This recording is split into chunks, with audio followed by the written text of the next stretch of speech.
जी हाँ, नमस्कार। News letter के साथ हाजिर हूँ मैं राकेश रंजन। आरसीबी की जीत ने बेंगलुरु को जश्न के रंग में रंग दिया।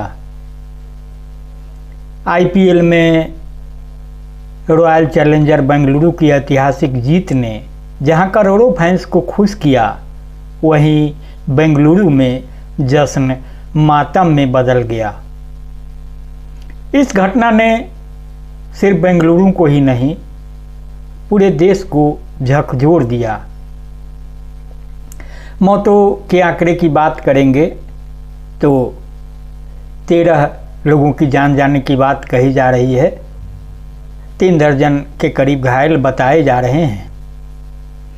तो आइए जानते हैं क्या हुआ, क्यों हुआ और इससे हमें क्या सीखना चाहिए। आप सोशल मीडिया पर देखेंगे तो रिजाइन शब्द ट्रेंड कर रहा है। जाहिर है, सियासत के लिए जो ये मौका होता है खास होता है। सत्ता में बैठे लोगों के लिए झेपने की मजबूरी होती है, तो विपक्ष को हमला बोलने की खुली छूट मिल जाती है। विपक्ष ज़्यादा ही हमलावर होता है। ऐसे कई घटना हुई है। आपको कुंभ का वाकया याद होगा। उस समय जो पक्ष विपक्ष की ओर से बातें कही गई वह भी आपको याद होगा। रेलवे स्टेशनों पर हुई भगदड़ की जो बातें आई थी, तो बातें कमोबेश यही है। कर्नाटक में कांग्रेस की सरकार है, तो जाहिर है कांग्रेस बैकफुट पर है और भाजपा सरीखी पार्टियां जो कुंभ हादसा उस दौरान रेलवे स्टेशनों पर भगदड़ को कहीं से गलत ठहराने के लिए तैयार नहीं थी, आज रसद पानी लेकर टूट पड़ी है। और कहा जा रहा है कि कर्नाटक के मुख्यमंत्री और उप मुख्यमंत्री को इस्तीफा दे देना चाहिए। ये उनका काम है, कर रहे हैं। मेरा जो विषय है और जो सवाल है वह आम जन से जुड़ा हुआ है और चिंता यह है कि इस तरह के हादसे नहीं होने चाहिए।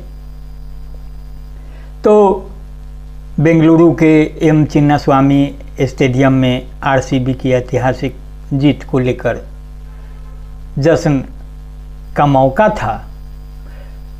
सालों इंतजार के बाद सफलता मिली थी, उपलब्धि हासिल हुई थी, तो सालों से इंतजार कर रहे फैंस सड़कों पर उतर आए।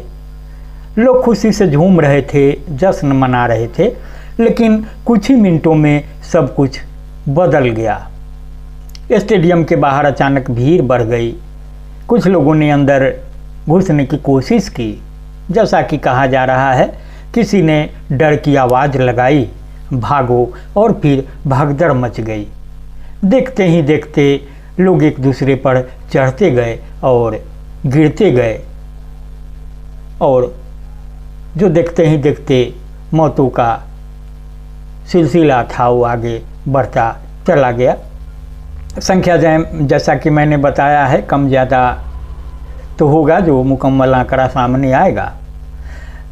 जैसा कि एक चश्मदीद ने बताया, हम सब खुशी मना रहे थे कि अचानक लोग दौड़ने लगे।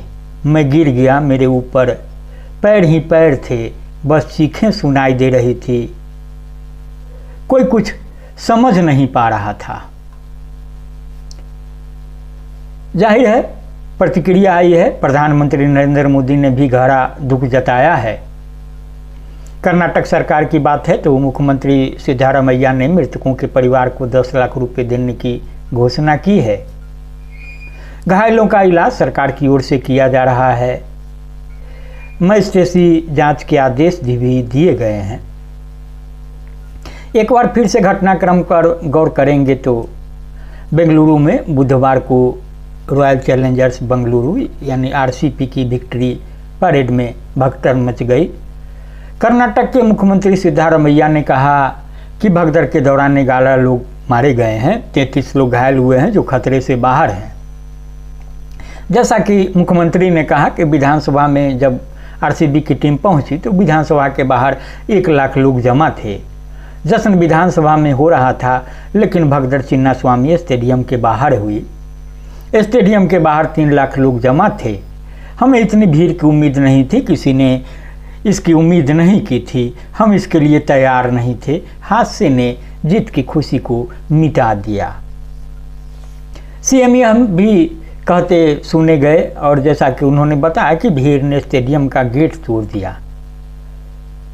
सिद्धारमैया ने कहा कि सरकार की जिम्मेदारी सुरक्षा मुहैया कराने की थी, इसके बाद क्रिकेट एसोसिएशन को संभालना चाहिए था। स्टेडियम में एक छोटा गेट था जहां बहुत सारे लोग जमा हो गए थे, उन्होंने दरवाज़ा तोड़ दिया जिसकी वजह से भगदड़ मच गई। तो जैसा कि मैंने बताया, सीएम ने 10 लाख रुपए मृतकों के परिजनों को देने का ऐलान किया है। प्रधानमंत्री नरेंद्र मोदी ने भी बेंगलुरु में भगदड़ पर दुख जाहिर किया है। कहा है कि हादसे में मारे गए लोगों के परिजनों के साथ मेरी संवेदनाएं हैं, घायलों की बेहतरी के लिए प्रार्थना करता हूं। तो बातें 2 तरह की हो गई, 2 अलग अलग घटनाक्रम है। एक विधानसभा में सम्मान हो रहा था और स्टेडियम के बाहर भगदड़ की बात है। तो जैसा कि बताया जा रहा है कि आरसीबी की टीम जब एयरपोर्ट पहुंची तब वहां हजारों आरसीबी फैन मौजूद थे। आरसीबी की टीम का विधानसभा में कर्नाटक सरकार ने सम्मान किया। एक प्रोग्राम चिन्नास्वामी स्टेडियम में भी था। स्टेडियम के बाहर लाखों की भीड़ जमा हो गई।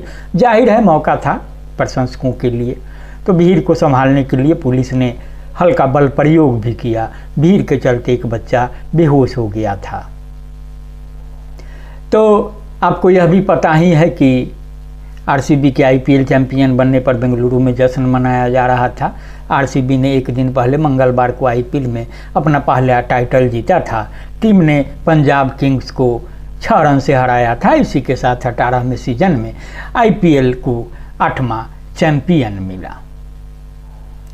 लेकिन अब सवाल ये है कि क्या इस हादसे को टाला जा सकता था? क्या आयोजकों ने भीड़ नियंत्रण के लिए पर्याप्त इंतजाम किए थे? स्टेडियम के बाहर न तो बैरिकेड थे, न ही किसी इमरजेंसी प्लान की झलक। इतने बड़े आयोजन के बावजूद सुरक्षा के इंतजाम नाकामी साबित हुए। एक अफवाह ने घी में, कहते हैं ना, एक अफवाह ने आग में घी डाल दिया। किसी ने सोशल मीडिया पर पोस्ट किया, स्टेडियम के पास फ्री मर्चेंडाइज मिल रहा है। लोग दौड़ पड़े। उसके बाद जो हुआ वो हम सबके सामने है। तो यह भी है कि फेक न्यूज़ अब जान ले रही है। तो आरसीबी की जीत बेंगलुरु की खुशी का पल, लेकिन कुछ परिवारों के लिए वो पल बना जिंदगी की सबसे बड़ी त्रासदी। क्या हम इससे सबक लेंगे? आयोजकों को, सरकार को और हम सभी को इस तरह की घटनाओं को गंभीरता से लेना होगा। अगर आप भी मानते हैं कि भीड़ प्रबंधन में सुधार की ज़रूरत है तो वीडियो को शेयर करें, कमेंट में बताएं इस हादसे के लिए जिम्मेदार कौन है, और हाँ, चैनल को सब्सक्राइब करें। हम लाते हैं आपको ऐसे ही सच्ची और ज़रूरी खबरें। धन्यवाद। सुरक्षित रहें। नमस्कार।